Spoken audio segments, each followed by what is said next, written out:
नमो अर्हन्ताणं नमो सिद्धाणं नमो आयर्याणं नमो वज्रायाणं नमो लोये सबसाहुणं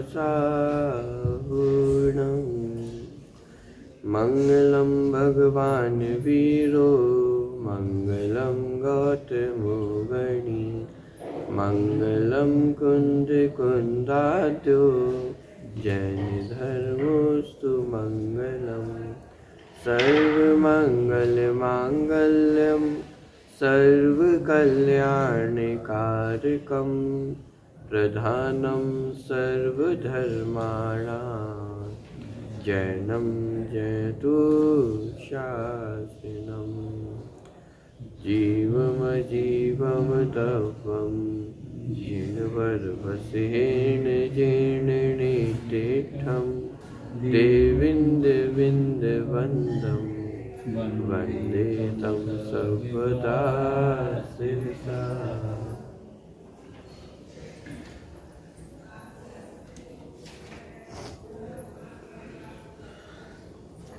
चौवनवीं गाथा की चर्चा कल अपनी पूरी हुई थी, जिसमें साधु परमेष्ठी के स्वरूप को अपन ने देखा था। 54वीं गाथा कल पूरी हुई थी, पृष्ठ क्रमांक 251 पे।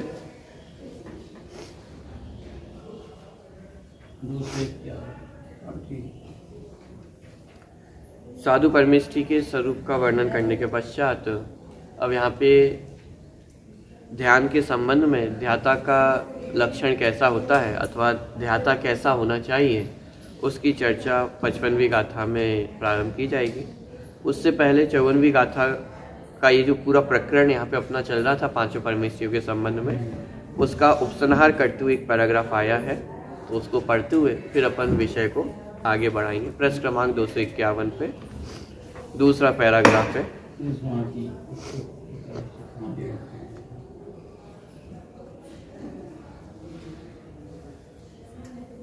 चलिए पढ़ते। इस भांति उपरोक्त प्रकार से 5 गाथाओं द्वारा मध्यम प्रतिपादन से पंच परमेष्ठी का स्वरूप जानना, माने 5 गाथाओं के माध्यम से एक एक गाथा में एक एक परमेष्ठी के स्वरूप को स्पष्ट किया गया था।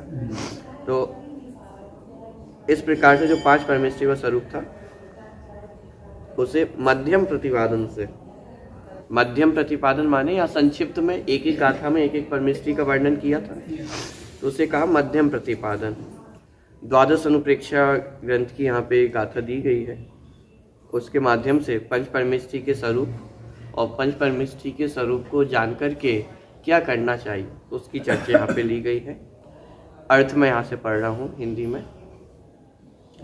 अथवा निश्चय से जो अरहंत, सिद्ध, आचार्य, उपाध्याय और साधु ये 5 परमेष्ठी हैं, वे भी आत्मा में स्थित हैं, इस कारण आत्मा ही मुझे शरण है। गाथा आप सभी को याद होगी, माने हिंदी का जो पद्यानुवाद हम पढ़ते हैं, अरहंत, सिद्धाचार्य, पाठक, साधु हैं, परमेष्ठी पर सब आत्मा की अवस्थाएं आत्मा ही है सर। तो वही बात यहाँ पे ली गई है कि जो 5 परमेष्ठी हैं वे कैसे हैं कि सब आत्मा की ही अवस्थाएं हैं। और किसके आश्रय से उत्पन्न होने वाली अवस्थाएं हैं कि आत्मा के आश्रय से ही उत्पन्न होने वाली ये सारी अवस्थाएं हैं। तो इसलिए यहाँ पे लिखा कि निश्चय नहीं से तो जो अरहंत, सिद्ध, आचार्य, उपाध्याय और साधु हैं ये 5 परमेष्ठी हैं, वे भी आत्मा में स्थित हैं, इस कारण आत्मा ही मुझे शरण है। माने जब णमुकार मंत्र पढ़ते हैं और या पंच परमेष्ठी को क्यों नमस्कार करना चाहिए, ये जो प्रश्न हमारे सामने खड़ा होता है, तो उसका समाधान ये है कि पंच परमेष्ठी अपनी आत्मा में स्थित है और उनसे ही हमें प्रेरणा अथवा ये मार्ग प्रशस्त होता है कि हमें भी क्या करने योग्य है कि अपने आत्मा की शरण में ही जाना योग्य है। जब ध्यान की चर्चा की अपन ने, तो उसमें भी 2 प्रकार के ध्यान की चर्चा थी, व्यवहार ध्यान और निश्चय ध्यान। तो व्यवहार ध्यान को निश्चय ध्यान का कारण कहा था, माने पंच परमेष्ठी की शरण जाना, अच्छा पंच परमेष्ठी का ध्यान करना, तो पंच परमेष्ठी का ध्यान क्यों करना, कि उनके बताए हुए मार्ग पर चल करके स्वयं तक पहुंच सके, इसलिए पंच परमेष्ठी के ध्यान की चर्चा की गई। और उसी को यहाँ पे स्पष्ट किया कि ये पांचों परमेष्ठी हैं, वे भी आत्मा में स्थित हैं। अरहंत परमेष्ठी, सिद्ध परमेष्ठी, आचार्य, उपाध्याय और साधु परमेष्ठी। अरहंत और सिद्ध परमेष्ठी तो निरंतर आत्म स्वरूप में ही स्थित है। आचार्य, उपाध्याय और साधु परमेष्ठी क्षण क्षण में छठे और सातवें गुण स्थान में झूलते हैं, तो निरंतर उनका प्रयास तो आत्म स्वरूप में स्थित होने का ही होता है, शुद्धोपयोग का ही निरंतर प्रयास उनका होता है। तो क्षण क्षण में छठे सातवें गुण स्थान में वे झूलते हैं, और उनके माध्यम से हमें भी ये प्रेरणा मिलती है कि मुझे भी अपनी आत्मा ही शरण है। आत्मा ही शरण है, इसका अर्थ जगत में अन्य कोई भी शरण नहीं। सुखी होना हो तो किसकी शरण में जाना चाहिए? रुपए पैसे होंगे तो सुखी होंगे, स्वास्थ्य अच्छा होगा तो सुखी होंगे, सब आज्ञा में रहेंगे तो सुखी होंगे। और यहाँ पे कहा जा रहा है कि एकमात्र शरणभूत कौन है? निज शुद्धात्मा ही शरणभूत है। अभी तक अन्य पर पदार्थों को शरणभूत माना है, इसीलिए ये दुख खड़ा हुआ है। जब तक अन्य पर पदार्थों में शरण की बुद्धि रहेगी कि इन पर पदार्थों से मैं सुखी हो जाऊंगा, तो तब तक सुख का मार्ग खुलने वाला नहीं। जिस प्रकार पांचों परमेष्ठी अपने स्वरूप में स्थित हुए तो वे सुखी हुए, उसी तरह यदि मैं अपने स्वरूप में स्थित होऊंगा, अपनी शरण को लूंगा, तो ही सुखी हो सकता हूँ। अन्य की शरण लेने वाला व्यक्ति कभी भी सुखी होने वाला नहीं, क्योंकि अन्य की शरण में पराधीनता है, अन्य की शरण में पर द्रव्य की सहायता है। और ये सिद्धांत है, एक द्रव्य दूसरे द्रव्य का कुछ भी करता नहीं है। हम जिससे अपेक्षा रख रहे हैं कि वह मुझे सुखी कर देगा, तो एक तो उस सामने वाले व्यक्ति में सुखी करने की सामर्थ्य नहीं है, दुखी है। एक तो सामने वाला व्यक्ति स्वयं अपने अपनी समस्याओं से जूझ रहा है, दूसरा वस्तुएं भी है, तो उन वस्तुओं में भी सुखी करने की सामर्थ्य तो नहीं, क्योंकि एक द्रव्य दूसरे द्रव्य का कुछ भी करता नहीं। तो अन्य द्रव्य तो मुझ में कुछ भी करने वाला नहीं है। और हम अपेक्षा किससे बना करके रखे हैं? कि पर से अपेक्षा बना करके रखे, तो ये अपेक्षा कब खत्म होगी? कि अपेक्षाएं कभी खत्म होने वाली नहीं है, और ये अपेक्षा ही तो दुख का मूल कारण है, क्योंकि हम अपेक्षा रखते हैं और ये 100% है कि अपेक्षाएं कभी भी पूर्ण होने वाली नहीं है। कि साहब करोड़ों रुपए कमाने की इच्छा है, करोड़ों रुपए कमा भी लेंगे तो इच्छाएं समाप्त हो जाएंगी। अरबों वालों देख रहे ना, मैं भी दुखी। तो फिर अरब की कामना हो जाएगी, तो अरब रुपए भी कमा लेंगे तो इच्छा समाप्त हो जाएंगी। प्रथम आने की जो प्रतिस्पर्धा है वो कभी समाप्त होने वाली नहीं। जब प्रथम स्थान प्राप्त कर लिया, इस दुनिया में अब मुझसे कोई और अमीर व्यक्ति नहीं है, तो अपेक्षाएं समाप्त हो जाएंगे, तो उस पहले स्थान पर बने रहने की अपेक्षा हो जाएगी। लेकिन ये अपेक्षाएं खत्म होने वाली नहीं है, और ये अपेक्षाएं जब तक रहेंगी तब तक जीव सुखी नहीं हो सकता है। तो इसलिए कहा कि एकमात्र आत्मा ही शरणभूत है। ये आत्मा में शरण को प्राप्त होने से जीव संतोष को प्राप्त होता है, और पर की शरण लेने में जीव असंतुष्टि ही रहता है। ये एक तरह से एक सिद्धांत वाक्य है। पर की शरण जब तक लेंगे तब तक संतोष जीवन में नहीं होगा, क्योंकि जिस सुख की हम तलाश कर रहे हैं वो पर में है ही नहीं। तो भले ही पुण्य के उदय में कुछ अनुकूलताएं प्राप्त हो जाएं, लेकिन वो जो सुख की अनुभूति है, जिस सुख को हम चाहते हैं, वो तब भी उसमें से प्राप्त नहीं होगा। आप देखिए जीवन में सब अपनी अपनी हिसाब से, अपने अपने पुण्य के उदय से कुछ सफलताएं प्राप्त करते हैं, कुछ जो सोचते हैं कि हमारे जीवन में इतना होना चाहिए वो प्राप्त हो भी जाता है कदाचित, लेकिन अंतर में एक वो खाली पना सा रह जाता है। कुछ और की जो चाह रहती है कि अभी भी मन नहीं भरा है, ये जो बात अंदर रह जाती है वो क्यों रह जाती है? आत्मानुशासन में यही कहा गया, आसानों की गड्ढा इतना बड़ा है, 3 लोग की सामग्री सब तो भी खाली है।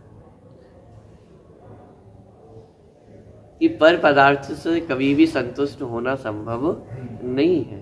और पंच परमेष्ठियों ने ही हमें मार्ग प्रशस्त किया है ना कि आत्मा की शरण है, इसलिए बाहर में कुछ भी नहीं है तो भी महासुखी है, और जिसके पास बाहर में सब कुछ है लेकिन आत्मा की शरण नहीं है वे महादुखी है। विचार करके देखें, चक्रवर्ती भरत चक्रवर्ती तीन माने 6 खंड की संपदा थी, वह सुख का कारण नहीं था। वो सम्यक दर्शन, ये 6 खंड की संपदा होते हुए भी सम्यक्त्व की प्राप्ति की तो वह सम्यक्त्व उनके सुख का कारण था। 6 खंड की संपदा तो उल्टा उस सुख में बाधक है, साधक नहीं। क्यों जाता वो चक्रवर्ती नरक ही क्यों जाता? आप विचार करके देखिए, बहु आरंभ वही बहु परिग्रह, ये तो नरक गति के बंध का कारण है। तो जितनी हमें बाहर की संपदा दिखाई दे रही है ये तो और दुख का ही कारण है, जो हमें सुख का कारण दिखाई दे रहा है उनके भी सुख का कारण उस समय होने वाला जो आत्म स्वरूप का विचार है, आत्म स्वरूप में मगनता है, जो सम्यक्त्व है, वह उनके सुख का कारण है। उन्होंने भी जब पर पदार्थों को छोड़ करके आत्मा के ऊपर शरणभूत दृष्टि की तो वे सुखी हो। ऐसे ही पांचों परमेष्ठियों ने हमें सुखी होने का मार्ग प्रशस्त किया, और वह सुखी होने का मार्ग एकमात्र आत्म स्वरूप की शरण लेना ही है। इसके अलावा अन्य कोई भी मार्ग सुखी करने वाला नहीं है। तो ये 5 परमेष्ठी हैं, वे भी आत्मा में स्थित हैं, इस कारण आत्मा ही मुझे शरण है। तो क्या फिर पंच परमेष्ठी शरण नहीं है? आत्मा की शरण लेना या पंच परमेष्ठी की शरण लेना? परमेष्ठी ये कह रहे हैं कि आप में शरण में जाओ। अरे भाई, पंच परमेष्ठी की शरण लेने का अर्थ ही ये है कि आत्मा की शरण लेना। दूसरी बात, जब निश्चय ध्यान और व्यवहार ध्यान की चर्चा अपनी की चली थी तब भी अपन ने इस बात को समझा था कि जब साधक दशा है तो वहाँ पर जब तक आत्म स्वरूप में स्थिरता नहीं होती है तब तक पंच परमेष्ठी शरणभूत होते हैं। लेकिन पंच परमेष्ठी की शरण लेना मतलब क्या कि जो मार्ग उन्होंने बताया है उस मार्ग पर स्वयं चलना, कि वह वास्तव में पंच परमेष्ठी की शरण लेना है। तो यदि आत्म स्वरूप तक नहीं पहुंच रहे हैं तो इसका मतलब पंच परमेष्ठी की सच्ची शरण अपन ने नहीं ली। कल भी अपन ने चर्चा की थी भाव नमस्कार के अंतर्गत कि भाव नमस्कार माने क्या, कि उस नित्यानंद की प्राप्ति होना, उसका मतलब भाव नमस्कार है। भाव नमस्कार का लक्षण बताया था कि भाव नमस्कार का लक्षण क्या था, कल की चर्चा ऊपर का ही पैराग्राफ है, अंतिम दूसरी पंक्ति तीसरी पंक्ति है, उसे ही मात्र सहज शुद्ध सदानंद नित्यानंद की अनुभूति जिसका लक्षण है, ऐसा भाव नमस्कार।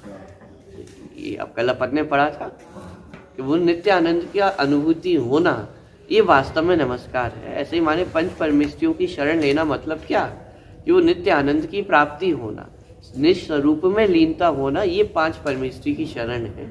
और यदि निज स्वरूप तक नहीं पहुंच रहे हैं इसका मतलब अभी हमने 5 परमेष्ठियों के सच्चे स्वरूप को भी नहीं पहचाना। क्योंकि 5 परमेष्ठियों के यदि सच्चे स्वरूप को पहचाना होता तो ये बात हमें समझ में आती कि जिस तरह वे अपनी आत्मा की शरण लेकर के सुखी हुए हैं उसी प्रकार मैं भी निजात्मा की शरण लेकर के ही सुखी हो सकता हूँ, अन्य और कोई मार्ग नहीं है। ठीक, तो इस प्रकार यहाँ पे एक आत्मा ही शरण है, इस बात को यहाँ पे स्पष्ट किया। द्वादश अनुप्रेक्षा की ये गाथा है। इस गाथा में कहे अनुसार संक्षेप में पंच परमेष्ठी का स्वरूप जानना और विस्तार से पंच परमेष्ठी के स्वरूप का कथन करने वाले ग्रंथों में से जानना। यहाँ तो अति संक्षिप्त में मात्र एक एक गाथा में एक एक परमेष्ठी के स्वरूप को स्पष्ट किया गया है, और यदि विस्तार में जानने की इच्छा हो तो उन ग्रंथों से जानना चाहिए। सिद्ध चक्र आदि देवों की पूजन विधि रूप मंत्रवाद संबंधी पंच नमस्कार महात्म नामक ग्रंथों में से उसका स्वरूप अति विस्तार से जानना। इस प्रकार 5 गाथाओं द्वारा दूसरा स्थल समाप्त हुआ। पहले स्थल में मोक्ष मार्ग की चर्चा की गई थी और ध्यान की चर्चा की गई थी, और माने पहले स्थल में मोक्ष मार्ग की चर्चा की थी, सम्यक दर्शन, सम्यक ज्ञान और सम्यक चारित्र। दूसरे स्थल में ध्यान की चर्चा प्रारंभ हुई थी, तो 4 प्रकार के ध्यान अपन ने देखे थे, और जो धर्म ध्यान है उसके ध्येयभूत जो पंच परमेष्ठी है उनकी चर्चा अभी अपन ने देखी। तो 5 परमेष्ठी के स्वरूप को अपन ने यहाँ पे समझा है। अब ध्यान के संबंध में थोड़ी सी और चर्चा को आगे लेते हुए, ध्याता पुरुष का लक्षण कैसा होता है, अथवा ध्यान करते समय कैसी जीव की वृत्ति होनी चाहिए, अथवा इसको इस तरह से कहें कि सविकल्प और निर्विकल्प अवस्था में वो ध्यान का क्या स्वरूप होता है, उसको यहाँ पे 55वीं गाथा में स्पष्ट किया जा रहा है। उसकी उत्थानी का यहाँ से पढ़ते हैं। 252 नंबर का प्रश्न है। अब उसी ध्यान का विकल्पित निश्चय से और अविकल्पित निश्चय से प्रकारांतर से उपसंहार रूप से कथन करते हैं। माने अभी जो संपूर्ण अपन ने ध्यान की चर्चा की है, तो उस सबका उपसंहार रूप से ये गाथा यहाँ पे आई है, और इसमें विकल्पित और अविकल्पित निश्चय से ध्यान का क्या स्वरूप होता है उसे स्पष्ट किया। विकल्पित और अविकल्पित मतलब सविकल्प अवस्था और निर्विकल्प अवस्था। सविकल्प अवस्था मतलब जब तक जीव निशुद्धात्मा की अनुभूति को प्राप्त नहीं हुआ है तब तक जो अवस्था है उसे विकल्पित अवस्था कहा, और जिस समय निशुद्धात्मा में लीन हो गया है तो उसे कहा अविकल्पित अवस्था। तो दोनों ही अवस्था में जीव किस प्रकार के ध्यान को करता है अथवा किस प्रकार से ध्यान को करना चाहिए, इस प्रकार की चर्चा 55वीं नंबर की गाथा में ली गई है। उसमें वहाँ गाथा के प्रथम पाद में ध्येय का लक्षण, दूसरे पाद में ध्याता का लक्षण, तीसरे पाद में ध्यान का लक्षण और चौथे पाद में नयों का विभाग में कहूँगा, ऐसा अभिप्राय मन में रखकर श्री नेमी चंद्र आचार्य देव इस सूत्र का प्रतिपादन करते हैं। माने इसमें ध्याता, ध्यान, ध्येय, इन सभी बातों का उपसंहार रूप से स्वरूप आने वाला है। देखिए गाथा का पाठ करते हैं। 55वीं नंबर की गाथा है, प्रश्न क्रमांक 252। जम किंचि विचिन्तन्तो ऋणी हविति हवे जदा साहु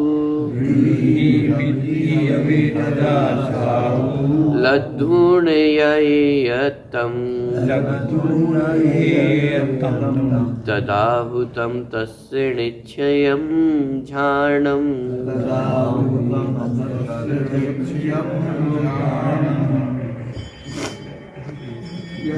यत्किंचित् चित्तवन्जामाहि इच्छारहित होए जब ताई एक चित्त है मुनि एक लो निश्चय ध्यान करे निर्मलो। देखिए लद्धूण या ईयत्तम, लद्धूण मतलब प्राप्त करके, क्या ईयत्तम एकत्व को। माने जब किसी भी पदार्थ का ध्यान किया जाता है तो क्या करना कि उस पदार्थ के साथ एकत्व को प्राप्त हुआ जाता है। तो कहा लद्धूण या ईयत्तम कि एकत्व को प्राप्त करके, किसके साथ एकत्व को प्राप्त करके, ऊपर की पंक्ति जम किंची भी चिंतन तो, जम माने जिस किसी का भी, किंची भी माने किसी का भी, माने जिस किसी भी पदार्थ का चिंतन करते हैं तो उस पदार्थ का चिंतन करते हुए क्या करना, लद्धूण ईयत्तम कि उस पदार्थ के साथ एकत्व को प्राप्त होना। माने किसी वस्तु का यदि ध्यान करना हो तो उसके साथ एकत्व होना चाहिए।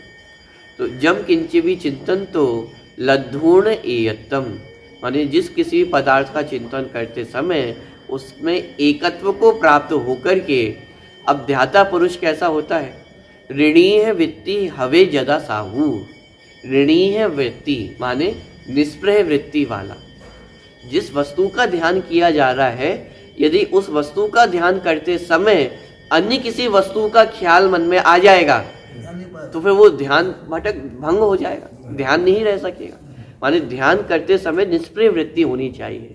जिस वस्तु का ध्यान किया जा रहा है तो उस वस्तु का ही चिंतन, उस वस्तु का ही विकल्प हो, उसके अलावा अन्य किसी भी पदार्थ का चिंतन विकल्प होगा तो फिर वो ध्यान भंग हो जाएगा। तो ध्यान करने के लिए निष्प्रिय वृत्ति वाला ध्याता पुरुष होना चाहिए। यहाँ ऊपर उत्थानिका में कहा था एक एक पाद में एक एक वस्तु स्वरूप को स्पष्ट किया जाएगा। पहले पाद में ध्येय का लक्षण कहा कि वो ध्येय कैसा होना चाहिए कि जम किंची भी चिंतन तो, माने जिस किसी भी पदार्थ का चिंतन किया जाए तो उसके साथ एकत्व हो, तो ये ध्येय का स्वरूप। फिर दूसरे पाद में ध्याता का स्वरूप स्पष्ट किया। ध्याता कैसा होना चाहिए? ऋणी है वित्ती, माने निष्प्रह वृत्ति वाला। तो ऋणी है वित्ती हवे जदा साहू, कि निष्प्रह वृत्ति वाला जब साहू होते हैं। साहू का अर्थ साधु परमेष्ठी अथवा सज्जन पुरुष। तो सज्जन में आचार उपाध्याय और साधु ये तीनों परमेष्ठी आ जाते हैं, अथवा चौथे पांचवें वर्षान वर्ती जो सम्यक दृष्टि है वे भी उसमें सम्मिलित हो जाते हैं। ठीक, तो जब किंची भी चिंतन तो ऋणी है वित्ती हवे जदा साहू लद्धूण ये यत्तम तदाहु तम तस्य निश्चयम झाणम, कि जब ऐसे एकत्व को प्राप्त होते हैं तदाहु माने तब उसे कहा जाता है तम तस्य निश्चयम झाणम, कि निश्चय से उसका ध्यान कहा जाता है।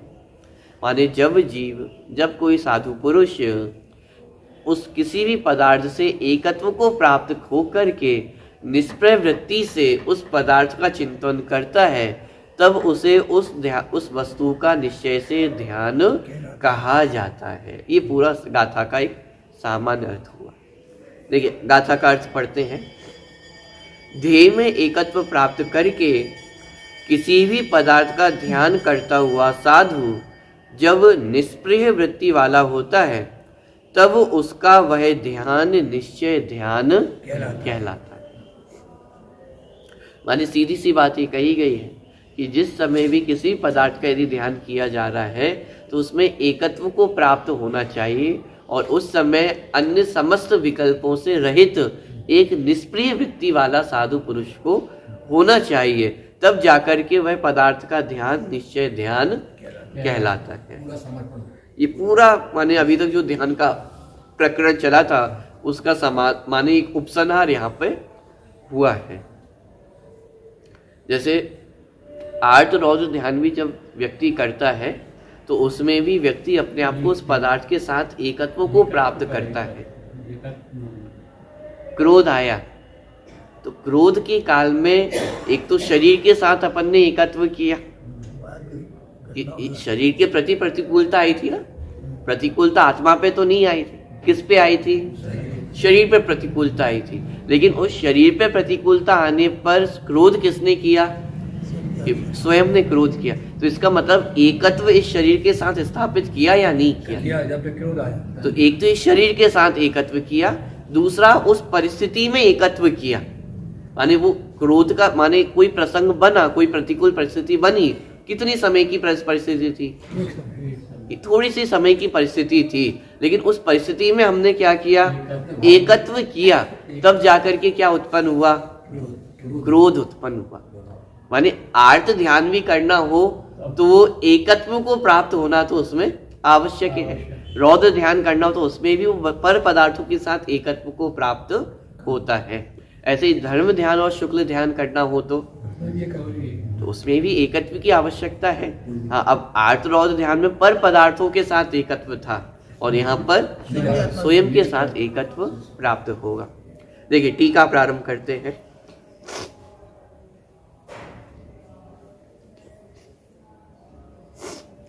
उस समय में कहते हैं उसे उसका निश्चय ध्यान कहते हैं। कब? मानी जो चर्चा ली ना यहाँ मूल गाथा में, तदाहु, तत् प्लस आहु, आहु मतलब कहना, तत् मतलब उसे कहते हैं। किसे कहते हैं? कि जो पदार्थों का चिंतन चल रहा है अथवा जो पदार्थ में निबंधता है उसे कहते हैं। क्या कहते हैं? ध्यान कहते हैं। कब कहते हैं? इस प्रकार से टीका आगे बढ़ने वाली है। ठीक, तो उस समय में आहु अर्थात कहते हैं, उसे उसका निश्चय ध्यान कहते हैं। कब कहते हैं निश्चय ध्यान? जब साधु निष्प्रिय वृत्ति वाला होता है। यदि निष्प्रिय वृत्ति नहीं है तो फिर वह ध्यान नहीं कहलाएगा, क्योंकि ध्यान तभी कहलाएगा जब उसमें एकाग्रता स्थापित हो। और एकाग्रता कब होगी? जब निष्प्रिय वृत्ति हो, जब अन्य किसी भी पदार्थ की जो इच्छा है वो छूट जाए। जैसे व्यापारी को हर समय किसका ध्यान रहता है? धन का ही ध्यान रहेगा। तो जिस समय व्यापारी को धन का ध्यान है उस समय वह अन्य सारी वस्तुओं से कैसा है? निष्प्रिय वृत्ति वाला है।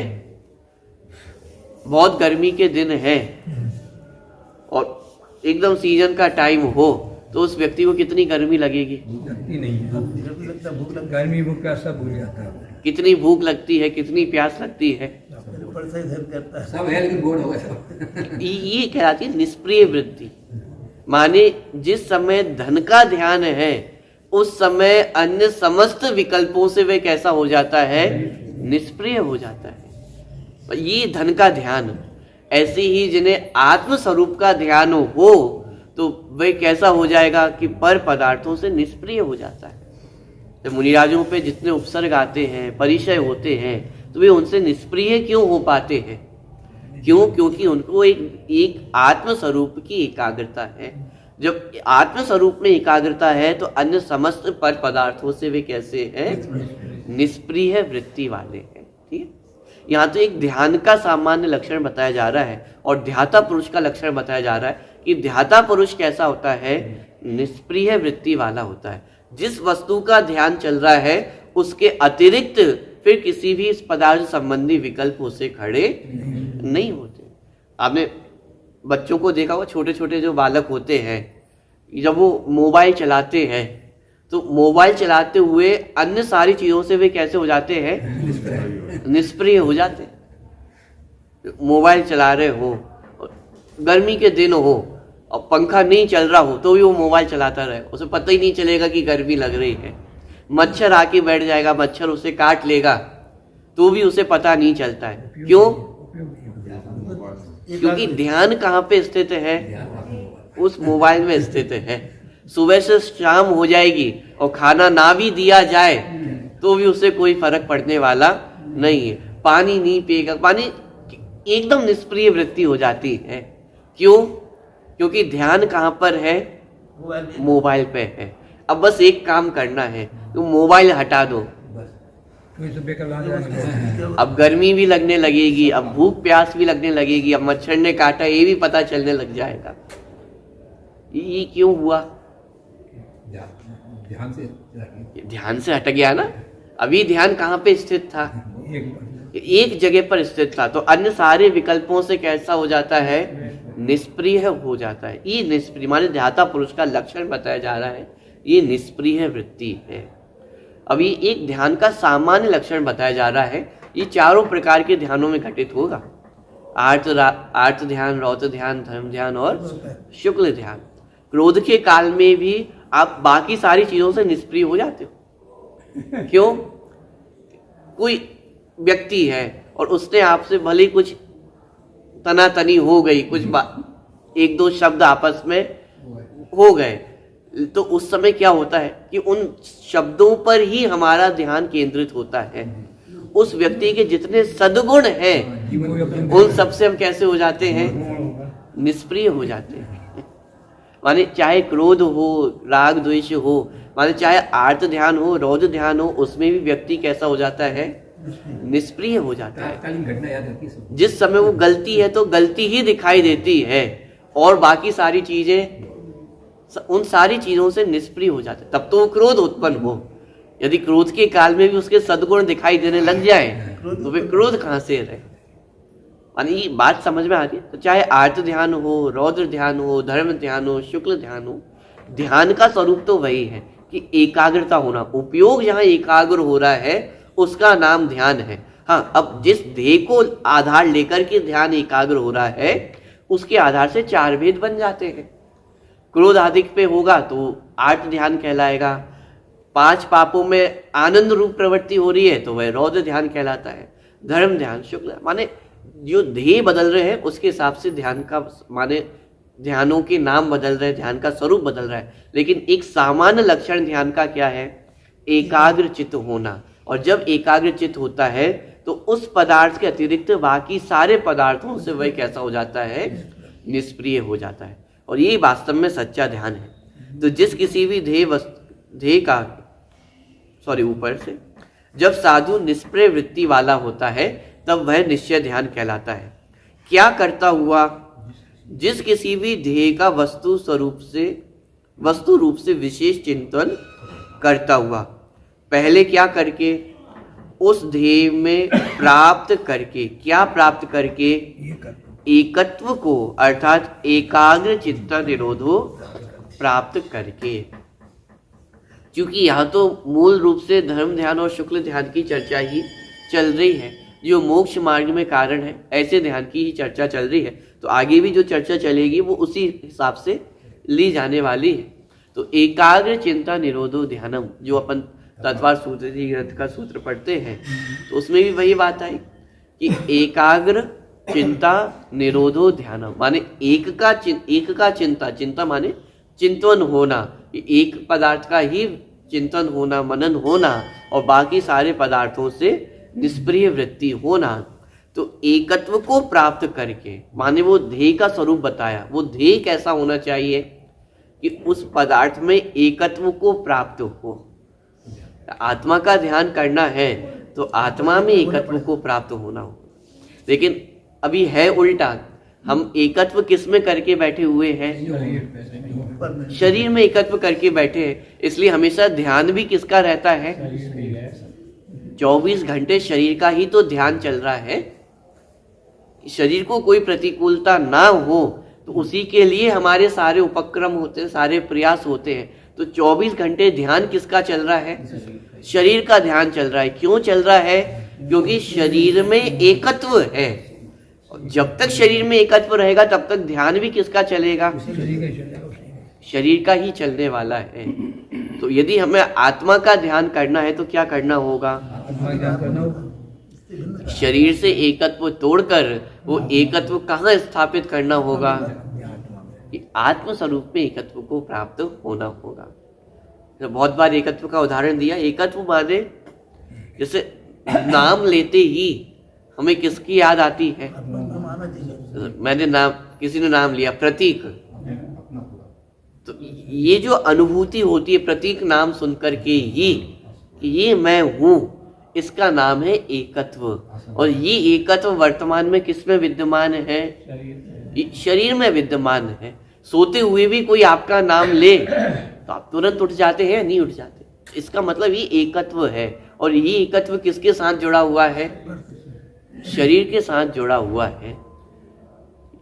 शुद्धात्मा सुनते ही वो अनुभूति अपनी होती है या नहीं होती है?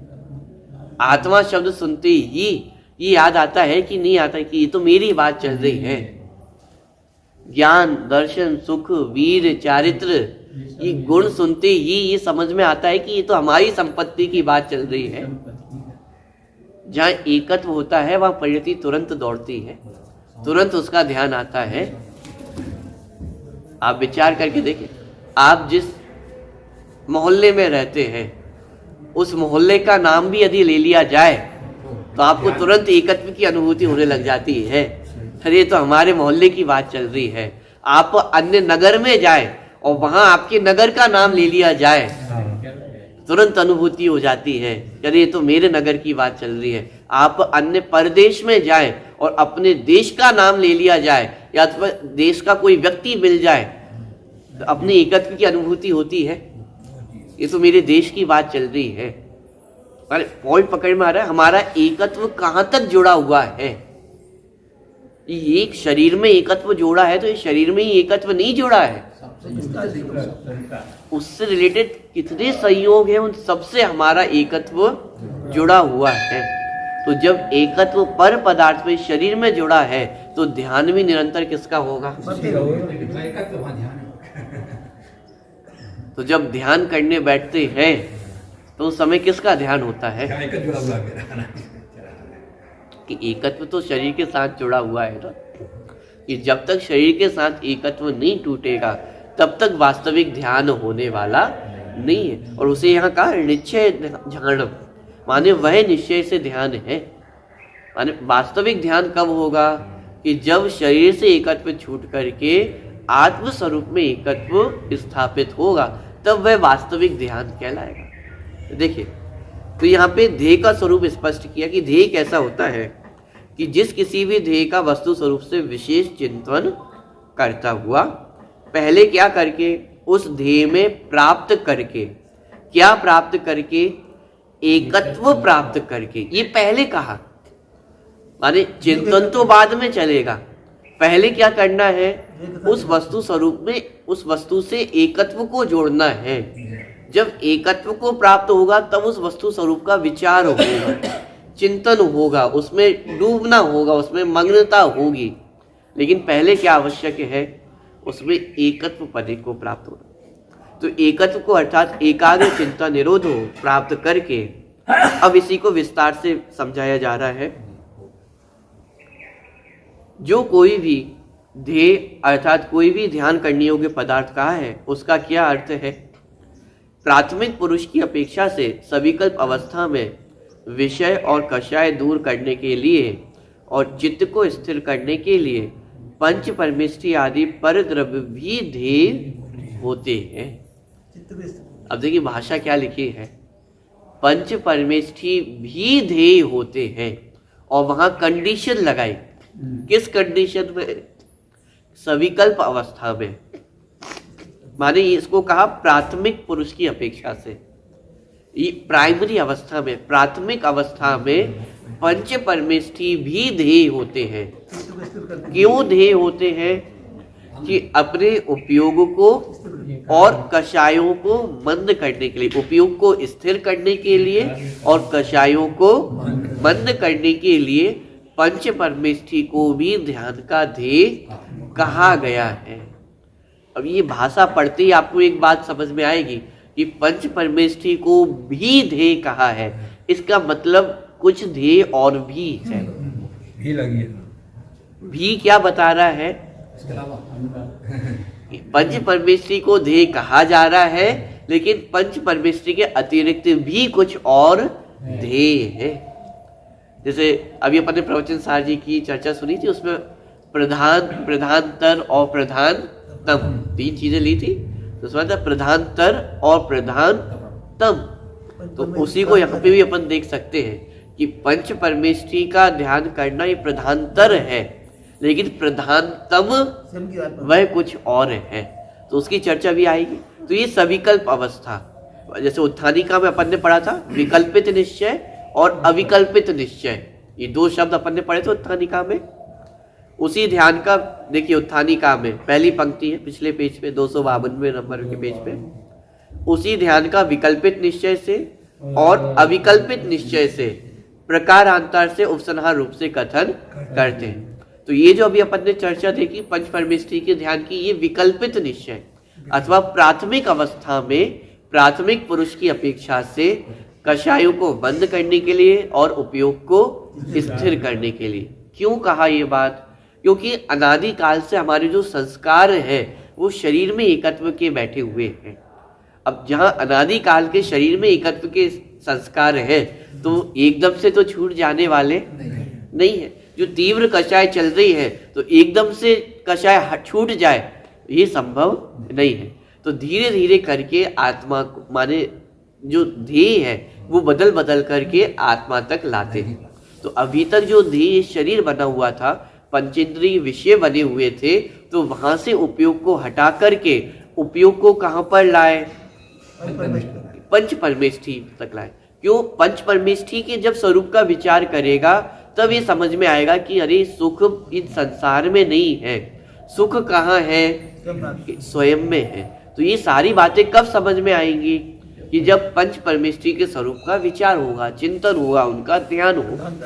तो पंच माने पंचेंद्रिय के विषयों से हटा करके उपयोग को कहां पर लाए, कि पंच परमेष्ठी के स्वरूप तक लाए। तो इससे क्या फायदा हुआ, एक तो जो उपयोग बाहर में भटक रहा था अब वो आकर के कहां तक सीमित हो गया है, पंच परमेष्ठी तक सीमित हो गया है। और जो पंचेंद्रिय के विषयों में उलझ करके जो तीव्र कषाय होती थी, अब पंचेंद्रिय माने पंच परमेष्ठी का विचार करेगा, चिंतन करेगा, तो कषाय भी कैसी रहेंगी, मंद कषाय रहेगी। अब ये धरातल तैयार की जा रही है, माने आत्मा तक पहुंचने के लिए जो पृष्ठभूमि चाहिए वो पृष्ठभूमि यहाँ तैयार की गई कि बाहर के संयोगों से हटा करके जीव को कहाँ तक ले आए हैं, कि पंच परमेष्ठी के स्वरूप तक ले आए हैं और तीव्र कषाय से कहां पर आ गया है, मंद कषाय में आ गया है। ये प्राथमिक पुरुष की अपेक्षा से चर्चा चल रही है, प्राइमरी बात चल रही है। इसका मतलब यहाँ पे अटकना नहीं है। आगे भी जाएंगे। मन कर रहा नहीं था। अभी तो ये आपका माने जैसे मंदिर चलना है। विद्यालय में होता है ना, पहली कक्षा से पहले 3 कक्षाएं होती है, नर्सरी, KG1 और KG2। तो ये उस धरातल तैयार किया जाता है उस बच्चे का कि वो फर्स्ट क्लास में जा सके। तो उससे पहले जो पृष्ठभूमि तैयार की गई है, ये भी अपनी नर्सरी है। अभी ये पंच परमेष्ठी के स्वरूप तक पहुंचना ये प्रारंभ ही तो है। और जैन दर्शन का प्रारंभ कि वो पंच परमेष्ठी के स्वरूप को समझना, तो ये अपनी नर्सरी, KG1, KG2 ये 3 कक्षाएं हैं। ये धरातल तैयार हुआ है, पृष्ठभूमि तैयार हुई है। अब मेन काम तो आगे प्रारंभ होगा कि अपने स्वरूप तक पहुंचना। मेन कार्य तो वो था, उपाधि तो वो था, ध्येय तो वह है कि अपने स्वरूप तक पहुंचना। एक शुद्धात्मा ही वास्तविक ध्येय है, जिसको पहले कह के भी आए कि वही पंच परमेष्ठी भी आत्मा में स्थित होते हैं। इसलिए उनके माध्यम से हमें भी क्या संदेश प्राप्त हो रहा है कि हमें भी अपनी आत्मा में स्थित होना है। तो ऐसे करते करते माने विकल्पित निश्चय से अविकल्पित निश्चय तक वो पहुंचने का जो पूरा प्रक्रिया है, वो इस ध्यान के अंतर्गत समझाया गया है। तो जो कोई भी ध्येय अर्थात कोई भी ध्यान करने योग्य पदार्थ कहा है, उसका क्या अर्थ है?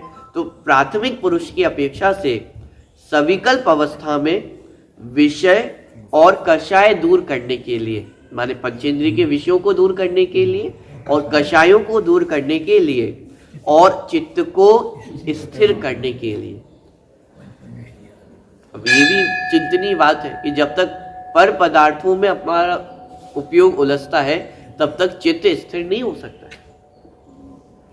शरीर में जब तक उपयोग स्थिर है, तब तक चित्त स्थिर नहीं होगा। तो चित्त को स्थिर करने के लिए पंच परमेष्ठी आदि पर द्रव्य भी ध्येय होते हैं। देखो यहाँ पे पंच परमेष्ठी को भी क्या लिखा, ये है पंच परमेष्ठी आदि क्या शब्द लिखा, पढ़िए, ये होती है पर द्रव्य।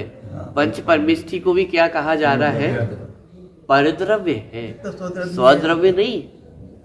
क्यों? क्योंकि आत्मा अलग है ना, जीव अलग है, मैं अलग हूँ, पंच परमेष्ठी अलग है, मैं अलग हूँ, महावीर भगवान अलग, दो अलग अलग जीव तत्व है ना। तो मेरा सुख किस में रहेगा? मेरा सुख तो मुझ में ही रहने वाला है, और महावीर भगवान का सुख महावीर भगवान में रहेगा। महावीर भगवान अपने अनंत सुख को भोग रहे हैं और मैं अपने अनंत सुख को भोग सकता हूँ, महावीर भगवान के सुख को मैं नहीं भोग सकता। एक द्रव्य दूसरे द्रव्य से अलग है। तो मेरी अपेक्षा महावीर भगवान भी कैसे हुए, पर द्रव्य हुए। तो यहाँ पे कहा पंच परमेष्ठी आदि पर द्रव्य भी ध्येय होते हैं। ये प्राथमिक पुरुष की अपेक्षा बात चली। विकल्पित निश्चय अथवा सविकल्प दशा में पंच परमेष्ठी भी ध्येय होते हैं और निर्विकल्प अवस्था में एकमात्र निशुद्धात्मा ही ध्येय होता है। इस तरह की चर्चा भी आगे अपन कल पढ़ेंगे।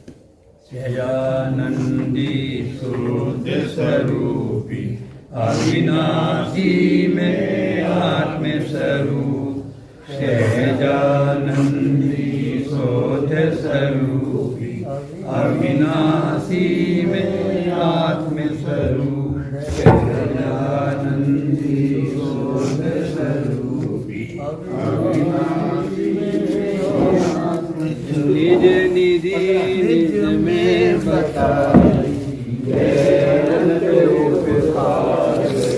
इसके लिए जिनवाणी माको वंदना सतवार वंदना